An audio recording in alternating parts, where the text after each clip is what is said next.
Hello students, welcome to study master. मैं हूं आपका फ्रेंड जीएस राय। और इससे पहले हम लोगों ने 75 क्वेश्चंस कर लिए थे। आज हमारा ये फोर्थ पार्ट है लेक्चर का और इसके अंदर हम 76 से स्टार्ट करेंगे। और जिन स्टूडेंट्स ने अभी तक पुराने लेक्चर्स नहीं देखे, अगर आपको ये वीडियोस हेल्पफुल लग रही हैं, अगर आपको लगता है कि ये आपके काम की चीजें हैं, क्योंकि मैंने आपको पहले भी बताया, फर्स्ट डे से बताया है कि ये एनटीए का पैटर्न जो भी है उस पैटर्न को फॉलो किया गया। जो क्वेश्चन एनटीए पूछता है वही क्वेश्चन मैं इस क्वेश्चन बैंक में आपके लिए लेकर आया हूँ, जो कि आपका सीईटी का एग्जाम है, उसके लिए बहुत हेल्पफुल रहेगा। अगर आप इसके अलावा किसी और एग्जाम की तैयारी कर रहे हैं तो भी आपके लिए क्वेश्चन बैंक बहुत हेल्पफुल रहेगा। तो आप इसको कर सकते हैं और कोई डाउट हो तो आप लोग पूछ सकते हैं। क्वेश्चन बैंक डाउनलोड करने के लिए डिस्क्रिप्शन बॉक्स में लिंक है, वहां से जाकर आप इसको डाउनलोड कर सकते हैं, या फिर हमारे फोन नंबर है 9896160956। आप व्हाट्सएप पे मैसेज करके जो है क्वेश्चन बैंक के बारे में सारी डिटेल पता कर सकते हैं। डाउट हो तो पूछ लीजिएगा। चलिए हमारा आज का क्वेश्चन स्टार्ट करते हैं। वीडियो स्टार्ट करने से पहले एक चीज है कि वीडियो को लाइक जरूर कर देना। इससे क्या है कि हमें मोटिवेशन मिलता है कि जो भी हम आपके लिए चीज लेकर आते हैं वो आपके काम की हो। The legislative council in A state can be abolished by parliament on the recommendation of. तो भाई लेजिस्लेटिव काउंसिल जो है स्टेट की, ये अबॉलिश की जा सकती है किसके द्वारा? पार्लियामेंट के द्वारा। एक चीज तो ये आप याद रखना कि जो लेजिस्लेटिव काउंसिल है स्टेट की, स्टेट के अंदर कुछ स्टेट्स जो है बाई कैमरल होती हैं, कुछ जो है सिंगल होती हैं, जिसमें सिर्फ और सिर्फ क्या होता है, लेजिस्लेटिव असेंबली होती है। और ऐसी स्टेट्स में जिसमें लेजिस्लेटिव असेंबली भी है और लेजिस्लेटिव काउंसिल भी है। तो भाई लेजिस्लेटिव काउंसिल जो है लेजिस्लेटिव असेंबली की रिकमेंडेशन पे हटाई जा सकती है, किसके द्वारा? पार्लियामेंट के द्वारा, on the recommendation of. Recommendation कौन करे? State legislative assembly. तो अगर ये रिकमेंड करेगी कि हमें लेजिस्लेटिव काउंसिल की जरूरत नहीं है, तो फिर पार्लियामेंट उसको अबॉलिश कर देगा। अब आपके माइंड में क्वेश्चन आ रहा होगा कि स्टूडेंट सिर्फ और सिर्फ 6 स्टेट्स ऐसी हैं जहां पर लेजिस्लेटिव काउंसिल भी है और लेजिस्लेटिव असेंबली भी है, बाकी में क्या है? सिर्फ और सिर्फ लेजिस्लेटिव असेंबली है। अब ये 6 स्टेट्स कौन कौन सी हैं, ये क्वेश्चन एग्जाम में पूछ लिया जाता है।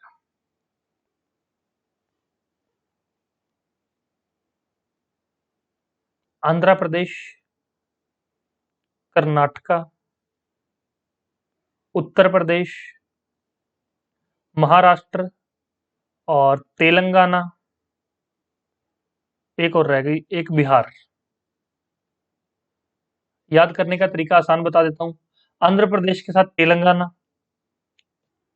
उत्तर प्रदेश के साथ बिहार, महाराष्ट्र और कर्नाटका। इसको 3 पेयर में कर लो। ये 6 हैं, एग्जाम में वहां पर क्या है, अरुणाचल प्रदेश दिया होगा और आपको ध्यान में नहीं आएगा, फिर आप गलत करके आ जाओगे। तो 6 स्टेट्स हैं जहां पर क्या है, एमसी भी है, वहां पर क्या है, एलसी भी है लेजिस्लेटिव काउंसिल, और एलए भी है लेजिस्लेटिव असेंबली भी है। नेक्स्ट देखिए, who determine the salary and allowances of members of the council of minister in the state। तो भाई स्टेट के अंदर काउंसिल ऑफ मिनिस्टर की जो है सैलरी है और उनके अलाउंसेज हैं, वो कौन डिसाइड करता है? 4 ऑप्शन यहाँ दिए गए हैं। तो भाई स्टेट के अंदर पार्लियामेंट तो हो नहीं सकता, तो ये हम इसको हटा देते हैं। अब यहाँ पर बाकी ऑप्शंस हैं, तो आप लोग देख सकते हैं ऑप्शंस के हिसाब से। राइट आंसर क्या है? State legislature. भाई स्टेट के अंदर अगर सैलरीज या अलाउंसेस के बारे में बात करेंगे तो स्टेट लेजिस्लेचर करेगा। अगर सेंटर के बारे में बात करेंगे तो कौन करेगा? पार्लियामेंट करेगा।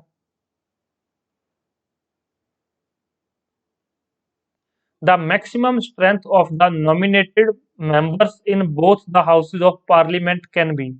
तो भाई जो 104वीं कॉन्स्टिट्यूशन अमेंडमेंट हुई है, उससे पहले इसका आंसर क्या था? 14। मतलब 12 राज्यसभा में, 2 लोकसभा में, 14।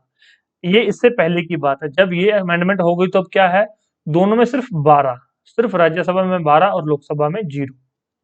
मैंने बताया था प्रीवियस वीडियो में, आपको पता होगा, याद होगा कि कौन से 2 हैं, किस तरह से किनको हटाया गया, क्यों हटाया गया एंग्लो इंडियंस को, याद है? तभी मैं कह रहा हूं कि आप पुरानी वीडियोस को देख लिया करो, सारी चीजें इंटरलिंक्ड हैं, आपको सारी चीजें अच्छे से पता लग जाएंगी।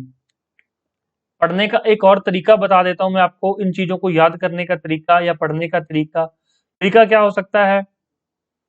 इस वीडियो का बेस्ट यूज आप कैसे कर सकते हैं? जैसे मैं पहले भी बताता हूं, आप लोग मूवी देखते हैं, उसकी आपको पूरी स्टोरी याद हो जाती है। क्यों? क्योंकि आप आंखों से देख रहे होते हैं, कानों से आप सुन रहे होते हैं। उसी तरह से अपने कानों में अपने हेडफोन्स, ईयरबड्स पुट अप कीजिए, उसके बाद आप इस वीडियो को ऑन कर लीजिए, साथ में अपना एक पेन कॉपी लेके बैठ जाइए, आंखों से देखते रहो क्वेश्चंस को और साथ साथ सुनते रहो, जो मैं बताता हूँ बीच में इंपॉर्टेंट उसको नोट डाउन करते रहो, उसके बाद चीजों को रिवाइज कर लो। मैं कहता हूँ कभी भूल ही नहीं सकते आप इन क्वेश्चंस को। और अगर किसी बच्चे को लगे कि मैं बहुत स्लो करवा रहा हूँ तो आप इसकी स्पीड भी बढ़ा सकते हैं।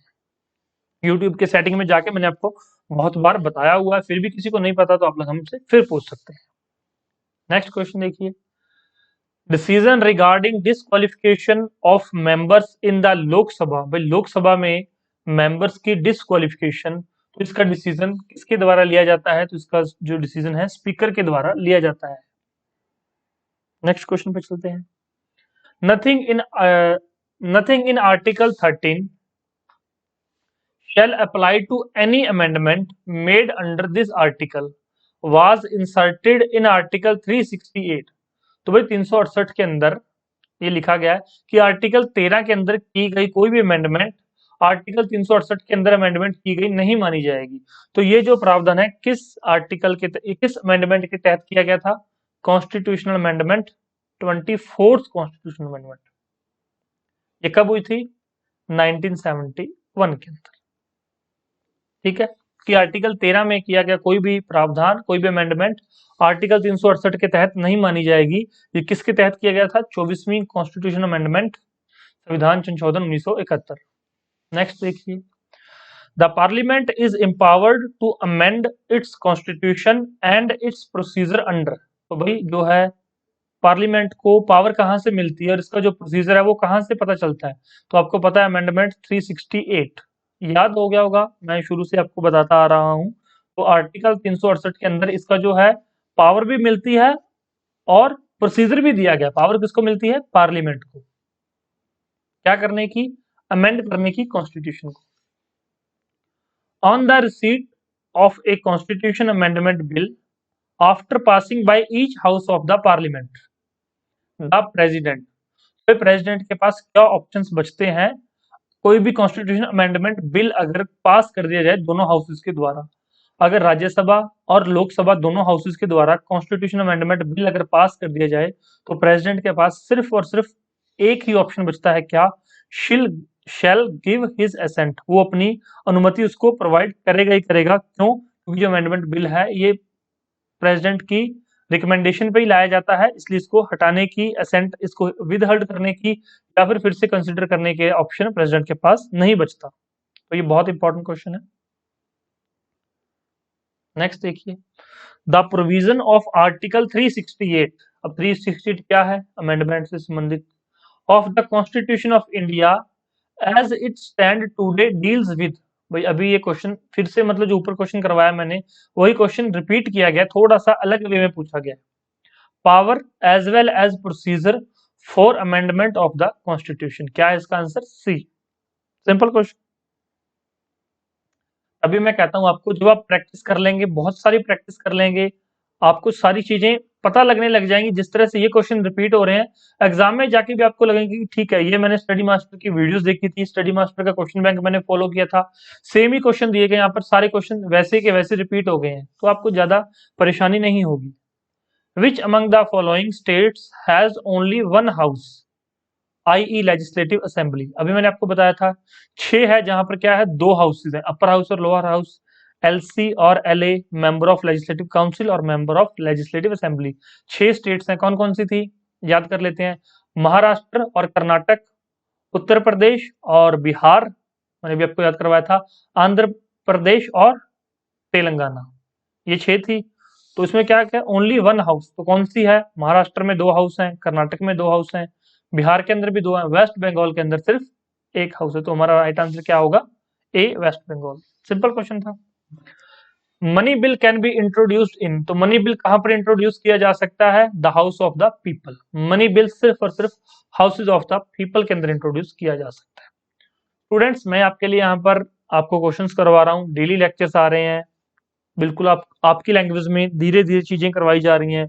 तो आप कमेंट जरूर किया करो, चाहे आप थैंक यू लिख दो। इससे क्या होगा, हमें पता लग जाएगा कि कोई एक ऐसा स्टूडेंट है जो डेली वीडियो देख रहा है, जो रेगुलर वीडियोस को देख रहा है, उसको बेनिफिट भी जरूर होगा।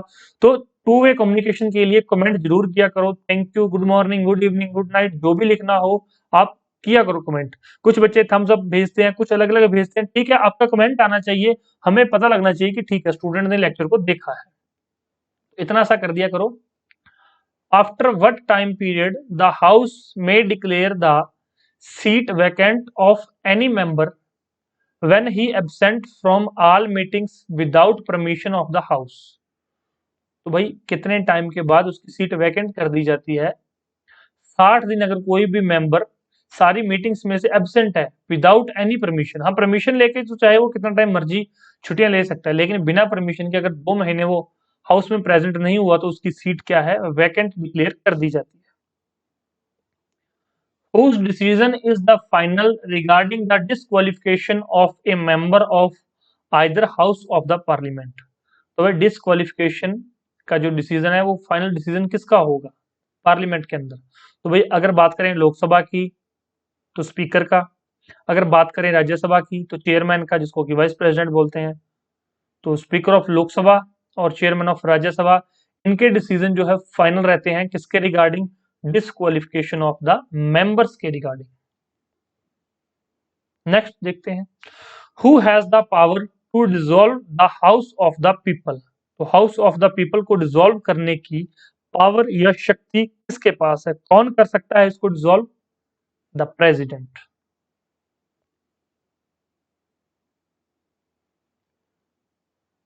What can be the maximum interval between two sessions of each house of the parliament? तो भाई जो आपको पता है 3 सेशन होते हैं पार्लियामेंट के, पता होगा।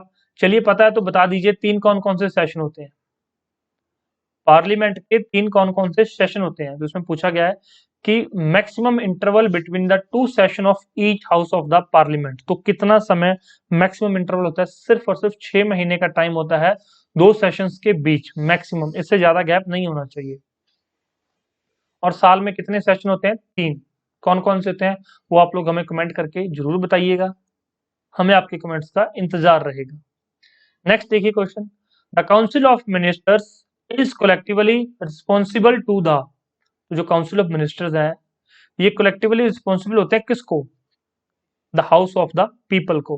काउंसिल ऑफ मिनिस्टर्स जो है लोकसभा के लिए कलेक्टिवली रिस्पॉन्सिबल होते हैं।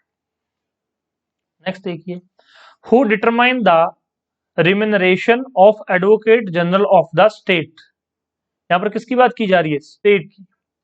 तो who determine the remuneration of advocate general of state? कौन करता है? गवर्नर।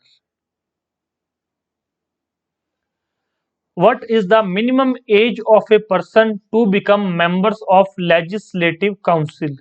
यहाँ पर ध्यान देना है इस बात पे कि यहाँ पर लेजिस्लेटिव काउंसिल की बात हो रही है, लेजिस्लेटिव असेंबली की बात नहीं की जा रही। अगर लेजिस्लेटिव असेंबली की बात करते तो 25 ईयर थी मिनिमम एज।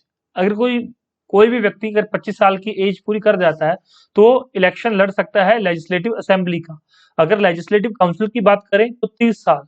इसी तरह से 25 साल जो है, ये मैं इसको एक बार हटा देता हूँ, 30 साल जो है लेजिस्लेटिव काउंसिल, यहाँ पर मैं लिख देता हूँ 25 साल एमएलए या फिर एमपी इन लोकसभा के लिए, 30 साल एमएलसी या फिर एमपी इन राज्यसभा के लिए, 25 साल गवर्नर बनने के लिए या फिर प्रेसिडेंट बनने के लिए। ये मिनिमम एज इतनी होनी चाहिए, ठीक, याद रहेगा। मैक्सिमम एज का कोई प्रावधान नहीं है यहाँ पर हमारे संविधान के अंदर। नेक्स्ट देखिए, concurrent list includes how many items? तो प्रेजेंट में कंकरेंट लिस्ट में कितनी आइटम्स हैं? 47। तो आपको पता है स्टेट लिस्ट होती है, एक यूनियन लिस्ट होती है और एक होती है कंकरेंट लिस्ट। यूनियन, कंकरेंट और state.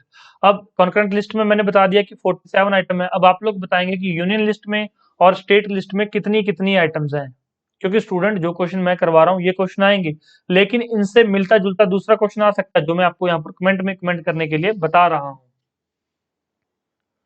How many languages are present in the 8th schedule? तो भाई पहले तो ये क्वेश्चन आता है कि लैंग्वेजेस से संबंधित कौन सा शेड्यूल है? तो 8वां शेड्यूल है। पहला क्वेश्चन कवर हो गया। अब कितनी लैंग्वेज है प्रेजेंट टाइम पे? तो प्रेजेंट टाइम पे 22 लैंग्वेज है। एक क्वेश्चन और एग्जामिनर पूछ लेता है, how many languages are present in 8th schedule in the starting, तो शुरू में कितनी थी, शुरुआत के अंदर 14, 14 लैंग्वेजेस थी। उसके बाद 8 को क्या किया गया, कॉन्स्टिट्यूशन अमेंडमेंट से जोड़ा गया। अब अगर कॉन्स्टिट्यूशन अमेंडमेंट से जोड़ा गया है तो भाई पता होना चाहिए कि कौन सी कॉन्स्टिट्यूशन अमेंडमेंट में क्या जोड़ा गया। तो भाई इसमें याद करने का तरीका बहुत आसान है। पहले 21वीं कॉन्स्टिट्यूशन अमेंडमेंट हुई, फिर 71वीं, 2171, फिर हो गई 92 अमेंडमेंट। तो याद हो गई कि 21, 71, 92। जो 21वीं कॉन्स्टिट्यूशन अमेंडमेंट है उसमें एक लैंग्वेज है सिंधी, इसको जोड़ा गया। किसको जोड़ा गया, सिंधी लैंग्वेज को जोड़ा गया। कब हुई थी, 1967 में। सिंपल सा क्वेश्चन है। 1966 में हरियाणा बना था पंजाब से अलग होके, और 1967 में 8th शेड्यूल में 21वां संविधान संशोधन करके सिंधी भाषा को जोड़ दिया। उसके बाद 71वां संविधान संशोधन हुआ जिसमें कि 3 भाषाएं जोड़ी गई। कौन सी, कोंकणी, मणिपुरी और नेपाली। नेपाल एक कंट्री है, नेपाली लैंग्वेज, मणिपुर एक स्टेट है, मणिपुरी, और कोंकण कोंकणी। ठीक। अब इसमें क्या है, 1992 के अंदर ये अमेंडमेंट की गई थी। पहली 67 में, दूसरी 92 में, 71वां कॉन्स्टिट्यूशन अमेंडमेंट। तीसरी 92 2003 के अंदर की गई, और इसके अंदर यहाँ पर फिर से क्या किया, 4 लैंग्वेजेस को जोड़ा गया। कौन सी, मैथिली लैंग्वेज, डोगरी, बोडो और संथाली। मैथिली, डोगरी, बोडो और संथाली। एक बार फिर से बता देता हूँ, थोड़ा सा आपको याद करना आसान हो जाएगा और नोट भी कर लेना। 3 अमेंडमेंट की गई जिनके तहत 8 लैंग्वेजेस को जोड़ा गया। स्टार्टिंग में 14 थी, फिर 8 जोड़ी गई, टोटल कितनी हो गई, 22। अब 21वें संविधान संशोधन के तहत 1967 में सिंधी को जोड़ा गया। उसके बाद 71वें संविधान संशोधन में कोंकणी, मणिपुरी और नेपाली को जोड़ा गया 1992 में। और उसके बाद 1992 के अंदर मैथिली, डोगरी, बोडो और संथाली 4 लैंग्वेज जोड़ी गई 2003 के अंदर। सिंपल क्वेश्चन है, सिंपल चीजें हैं, बस 2-3 बार पढ़ लेना, याद हो जाएंगी। और अगर आप ये सारी वीडियोस को 2 से 3 बार देख लेते हो, पॉलिटी का कोई भी क्वेश्चन उठा के कर लेना, कोई गलत नहीं होगा। Which one of the following languages was not included by the 92nd Amendment Act 2003? तो भाई 92वां संविधान संशोधन 2003 के अंदर हुआ था। इसमें क्या है, यहाँ पर मैथिली, इसमें क्या पूछा गया, नॉट इंक्लूडेड। इसमें मैथिली थी, डोगरी, डोगरी दी गया है, बोडो, बोडो भी दी हुई है, संथाली भी दी हुई है, और यहाँ पर क्या दिया गया, नेपाली। तो नेपाली कौन सी में थी, ये 1992 के अंदर 71वें संविधान संशोधन के अंदर डाली गई थी। तो ये इसका राइट आंसर क्या हो जाएगा, बी। समझ गए क्वेश्चन को? अगर समझ आ गया तो प्लीज मुझे कमेंट करके बताना कि सर ठीक है, आपने हमें करवाया क्वेश्चन, हमारी समझ में आ गया, चीजें हमारी समझ में आ रही हैं। Which article of the Constitution provides for the adjudication of dispute relating to the waters of interstate rivers? तो भी जो इंटरस्टेट रिवर्स हैं उनके आपको पता है डिस्प्यूट्स चलते रहते हैं। तो इन डिस्प्यूट्स को दूर करने के लिए किस आर्टिकल के तहत जो है कॉन्स्टिट्यूशन में पावर है, या किस आर्टिकल में इसके तहत बात की गई थी, आर्टिकल 262। अब आप मुझे एक बात बताइए, हरियाणा और पंजाब के अंदर किस रिवर के पानी को लेकर जो है विवाद चलता रहता है हमेशा? हरियाणा, पंजाब और हिमाचल के अंदर किस रिवर के पानी को लेकर हमेशा विवाद चलता रहता है? The supreme court at present consist of. तो भाई supreme court at present, supreme court में प्रेजेंट के अंदर 31 जज हैं इंक्लूडिंग चीफ जस्टिस, मतलब 30 जज हैं और एक जो है जज चीफ जस्टिस ऑफ इंडिया है। ये तो है प्रेजेंट के अंदर। अगर कोई पूछे आपसे मैक्सिमम जजेस इन द सुप्रीम कोर्ट, अगर मैक्सिमम पूछ ले फिर 33 जजेस और एक chief justice of India. Maximum 34, present 31। Simple था। द जजेस of the supreme court are appointed by. तो भाई जो सुप्रीम कोर्ट के जजेस हैं उनको अपॉइंट कौन करता है? सिंपल सा क्वेश्चन है, कौन अपॉइंट करता है? अपॉइंटमेंट मिलती है प्रेसिडेंट के द्वारा in consultation with the chief justice of India. Supreme court के जितने भी जजेस हैं सीजीआई के साथ कंसल्ट करने के बाद प्रेसिडेंट उनको अपॉइंटमेंट देता है। नेक्स्ट क्वेश्चन देखिए, द मिनिमम नंबर ऑफ जजेस to sit on the constitution bench और on the bench which gives its advisory opinion on the reference by the president must be. तो भाई जो प्रेसिडेंट को अगर कोई ओपिनियन देना हो, एडवाइजरी ओपिनियन, क्योंकि प्रेसिडेंट एडवाइस ले सकता है अदरवाइज प्रेसिडेंट पे कोई भी यहाँ पर मतलब ये अपनी जो भी अगर किसी ने एडवाइस दी सुप्रीम कोर्ट के जज ने आर्टिकल 143 के तहत, तो ये उसके सिर्फ और सिर्फ क्या एडवाइजरी है, कंपलसरी कंपल्शन नहीं है प्रेसिडेंट को मानना। दूसरा जो कॉन्स्टिट्यूशनल बेंच होता है उसके अंदर कितने जजेस बैठते हैं, तो मिनिमम 5 जजेस बैठते हैं, मिनिमम 5 जजेस। Dispute between states in India comes to the supreme court under, भाई जो सुप्रीम कोर्ट के अंदर आते हैं डिस्प्यूट्स स्टेट के अंदर, अगर मान लो दो स्टेट्स का आपस में डिस्प्यूट हो गया, दो स्टेट्स का तीसरी स्टेट के साथ कोई डिस्प्यूट हो गया, या फिर एक यूनियन टेरिटरी किसी स्टेट के साथ डिस्प्यूट हो गया, तो ये सुप्रीम कोर्ट की कौन सी जुरिडिक्शन के अंदर आते हैं, तो ओरिजिनल जुरिडिक्शन के अंदर आते हैं, ओरिजिनल जुरिडिक्शन के अंदर। ठीक, ये याद रहेगा। अब 101वां नंबर का आंसर आप लोग करेंगे, ये इसका आंसर आप लोग कमेंट बॉक्स में करेंगे। The high court having the jurisdiction in judicial matters among the state as well as some union territory is, तो इसका आंसर आप करेंगे हमें जरूर कमेंट बॉक्स में, ताकि हमें पता चल सके कि कितने बच्चे यहाँ तक पहुंचे हैं। और कुछ डाउट हो तो पूछ लीजिएगा, और ये मैंने आपको पहले भी बता चुका हूँ, अगर आपको ये एनटीए बेस्ड क्वेश्चन बैंक चाहिए तो आप डिस्क्रिप्शन बॉक्स में जाके इसको डाउनलोड कर सकते हैं, या फिर हमारा फोन नंबर है, इस पे व्हाट्सएप पे मैसेज करके इसकी डिटेल पूछ सकते हैं। ठीक है, कोई डाउट हो तो पूछ लीजिए। Thank you so much, take care, bye bye, god bless you all. आपका दिन शुभ रहे। वीडियो को लाइक करना ना भूलें, चैनल को सब्सक्राइब कर लें और बेल आइकन जरूर दबाएं। धन्यवाद।